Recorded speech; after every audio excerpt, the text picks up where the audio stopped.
Un saludo a todos. Hoy presentamos el abordaje de los procesos de razonamiento clínico por medio de un caso. El paciente había presentado una artritis reumatoide seropositiva durante 3 años, con sinovitis intermitentes que afectaba a manos, muñecas, codos, hombros, rodillas y tobillos. Los síntomas habían respondido a la administración de prednisona e hidroxicloroquina. Los antecedentes médicos eran los siguientes: reemplazamiento de la válvula mitral, cirugía de bypass coronario, miectomía septal por miocardiopatía hipertrófica, colecistectomía, hemorragia gastrointestinal por enfermedad ulcerosa péptica. En la actualidad estaba tomando prednisona de 5 miligramos al día, hidroxicloroquina 200 miligramos 2 veces al día, timolol 10 miligramos 2 veces al día, dinitrato de isosorbida 20 miligramos 4 veces al día, digoxina 0,25 miligramos al día y nitroglicerina y warfarina. Tenemos un hombre de 61 años con artritis reumatoide seropositiva que consultó a su reumatólogo por dolor en la cadera derecha de 3 semanas de duración. El dolor era intenso y se localizaba en la cresta ilíaca externa derecha, con irradiación ocasional al escroto. A veces aumentaba el dolor en decúbito lateral derecho, pero no se modifica al llevar pesos o deambular. No hay antecedentes traumáticos. No tiene dolor en otras articulaciones y tampoco hay síntomas gastrointestinales, genitourinarios o generales. Había un punto de intenso dolor a la presión sobre el borde superior de la cresta ilíaca externa derecha, con un cierto abombamiento de la piel suprayacente. Estaba conservada toda la gama de movimientos de la cadera. Inicialmente existía un ligero dolor a la presión en el cuadrante inferior derecho, pero este hallazgo no era reproducible. No había masas abdominales ni signos peritoneales. El resto de la exploración era anodina. Las radiografías de la pelvis eran normales. El médico no estaba seguro de la causa del dolor y recomendó analgésicos y calor local. Al cabo de una semana el dolor no se había modificado. Una gammagrafía ósea se informó como un ligero aumento de captación en la hemipelvis derecha y extremidad inferior derecha de significado incierto. 2 semanas más tarde el dolor era tan intenso por la noche que le obligaba a veces a dormir en un sillón. Había un importante dolor a la presión de la cresta ilíaca derecha con induración, calor local y eritema de los tejidos superficiales. Existía un ligero dolor a la presión en el cuadrante inferior derecho. El examen rectal era normal, el lóbulo derecho de la próstata era mayor que el izquierdo, pero no se palpan nódulos. La cifra de leucocitos era de 6.000 con fórmula normal.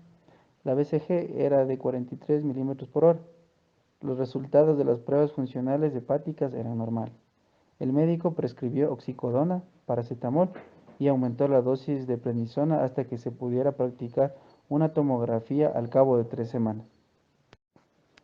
En la tomografía abdominal apunta a un apéndice perforado con un tracto fistulado dirigido hacia la pared anterolateral del abdomen. A la exploración del paciente seguía febril y persistía el abombamiento sobre la cresta ilíaca derecha. Solo existía un ligero dolor a la palpación en la fosa ilíaca derecha, pero había crepitación subcutánea a ese nivel. En la intervención quirúrgica se identificó un absceso apendicular retrocecal que se extirpó.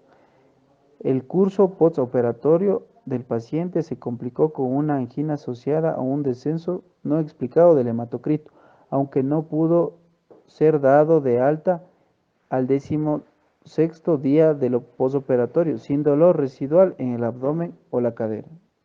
Generación de hipótesis diagnóstica. Dentro de las claves para plantear la hipótesis tenemos que se trata de un paciente masculino de 61 años con artritis reumatoide seropositiva, que presenta un dolor de la cadera derecha de 3 semanas de duración, un dolor que se caracteriza por ser intenso, localizada en la cresta ilíaca derecha externa con irradiación ocasional al escroto. El dolor a veces aumenta en decúbito lateral derecho, sin presentar modificación al llevar peso o deambular. No existen antecedentes traumáticos, no hay dolor en otras articulaciones y tampoco existen síntomas generales, gastrointestinales o genitourinarios. Las primeras hipótesis que se manejan en el caso clínico son averiguar si el dolor está relacionado con la artritis reumatoide e indagar el consumo de corticosteroides que podría causar una necrosis aséptica. Las dos hipótesis son opciones diagnósticas, sin embargo, se debería conocer de mejor manera la semiología del dolor y sus posibles causas, plantear otras posibilidades ajenas a la enfermedad ya existente, no únicamente centrarse en que puede ser una complicación de la artritis reumatoide o del tratamiento de la misma. Se debía considerar los corticosteroides que actualmente son parte del tratamiento del paciente, ya que estos fármacos pueden esconder síntomas claves de otras patologías, limitar el planteamiento de la hipótesis y por ende llevar a un diagnóstico errado. Base de la generación de hipótesis. En este caso, el desencadenamiento de la hipótesis utiliza el factor disponibilidad heurística. Se da principalmente porque se considera el antecedente del paciente, priorizando la enfermedad reumática y considerando que la sintomatología actual se generó a causa de una complicación de la enfermedad base, lo cual puede ser considerado como negativo, ya que el médico únicamente se basa en una enfermedad ya existente y no tiene como posibilidad alguna otra patología. En esta parte es relevante resaltar que no hay garantía en que una hipótesis evocada por disponibilidad heurística refleje con precisión la prevalencia de una enfermedad y que por ello es importante que se acompañe de otros factores que contribuyan a plantear una hipótesis más acertada. La hipótesis con contexto.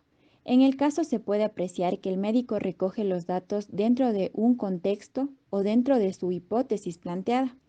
Atribuye la sintomatología actual a la enfermedad previa del paciente. Sin embargo, esto no es una manera objetiva de determinar la causa de la sintomatología existente, ya que el médico opta únicamente por prescribir analgésicos y aumentar la dosis de corticosteroides, basándose en esta hipótesis que no cuenta con sustentación. Ante el hecho de no encontrarse frente a un diagnóstico definitivo, lo primero que se debería realizar es bajar la dosis de corticosteroides, que son los fármacos que en sí ocultan la sintomatología de un proceso inflamatorio y enmascaran un posible diagnóstico.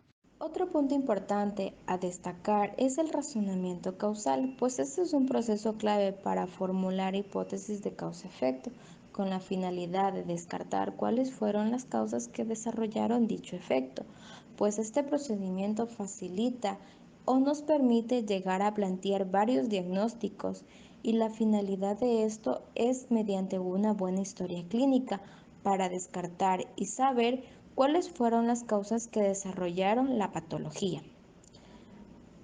Para ello, vamos a tener en consideración el ejemplo del caso clínico leído anteriormente. Primeramente valoramos el razonamiento causal del médico especialista, que es el reumatólogo. Simplemente él no formuló ninguna hipótesis de causa-efecto, solo se basó en el único síntoma del paciente, que era el dolor, y un dato importante que era un antecedente de hace 3 años de una artritis reumatoide. El médico simplemente dio un diagnóstico de una reactivación de artritis reumatoide, prescribiendo un tratamiento sintomático y aumentando en pequeñas dosis de corticoides. También prolongó un estudio de imagen para una semana más tarde, con la finalidad que el problema se resolviera con el tiempo. Ahora vamos a valorar el razonamiento causal del médico clínico. Este comienza a formular varias hipótesis de causa y efecto para destacar cuál fue la causa que desarrolló el dolor. Una de ellas es un traumatismo reciente. 2. Un proceso retroperitoneal o intraabdominal, ya que mencionó que el dolor se irradia hacia el escroto. Otro argumento que se plantea fue apoyándose en los antecedentes médicos que el paciente refirió, como el consumo de corticoides de larga duración, pero no hubo ningún signo ni síntoma que pudiera afirmar un exceso de corticoides. El otro es un consumo de anticoagulantes como la warfarina, que puede provocar sangrado del músculo psoas en el espacio retroperitoneal, causando dolor en la cadera afectada. También este se acompaña de una irradiación hacia el escroto. En la exploración física, pues el médico clínico no descarta el proceso retroperitoneal, ya que en el borde superior de la cresta ilíaca se mantiene delimitado lo que es una pequeña masa. Para ello, estas son las hipótesis que se van a descartar con los exámenes complementarios y así afirmar un diagnóstico para poder dar un tratamiento adecuado y no uno erróneo. Verificación del diagnóstico. En este caso clínico, el médico reumatólogo creó un sesgo debido a un exceso de confianza o experiencia, por lo que hizo un cierre prematuro del diagnóstico. Para el orden diagnóstico se debe establecer varios criterios de validez que enfocan la clínica y los exámenes complementarios. En este caso clínico, la sintomatología de este paciente fue atípico, incluso para una perforación apendicular, probablemente porque fue enmascarado por el tratamiento esteroide de larga duración o por la localización retrocecal del apéndice. No había signos de peritonitis o sepsis en evolución, tampoco había fiebre ni leucocitosis, por lo que la validación de la hipótesis diagnóstica se realizó mediante una tomografía computarizada y más no la clínica debe ser la parte fundamental del diagnóstico. En conclusión, la tomografía abdominal apunta a un apéndice perforado con un tracto fistuloso dirigido hacia la pared anterolateral del abdomen. Tomas terapéuticas. El tratamiento se debe elegir acorde a los principios científicos, por lo que las decisiones terapéuticas deben adoptarse al realizar un diagnóstico confirmado, la hipótesis diagnóstica. En primera instancia, el médico, al no estar seguro del diagnóstico, por lo que prescribe analgésicos y calor local, que al cabo de una semana el dolor no cede. A las 2 semanas el dolor se modifica convirtiéndose en intenso, que obliga al paciente a dormir en un sillón, por lo que el médico realiza una TAC. Por lo que debe tomar decisiones terapéuticas, se debe usar mejor evidencia científica disponible, apoyándonos en factores humanos que mejoren en la relación médico-paciente y permiten una atención de calidad, acorde a las necesidades reales de nuestros pacientes y con nuestros.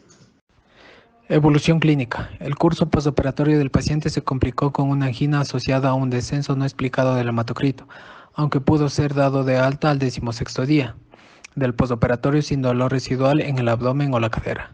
En conclusión, se puede que el médico no consiguió el proceso de razonamiento clínico debido a que se orientó de acuerdo a su conocimiento previo y a su experiencia, lo que le llevó a un diagnóstico erróneo que provocó la formulación de hipótesis diagnóstica errónea que complicó al paciente. Afortunadamente, el paciente evolucionó favorablemente. La información necesaria para abordar problemas clínicos debe adquirirse y organizarse de forma que sea fácilmente accesible y puede aplicarse en la resolución de un problema clínico. Según el nivel de experiencia, la recuperación de esta información y su procesamiento puede hacerse de una forma intuitiva y automatizada o siguiendo un modelo más analítico. La información aportada por diferentes ámbitos de conocimiento permite mejorar en la identificación de errores y perfeccionar la calidad de nuestro diagnóstico y decisiones clínicas.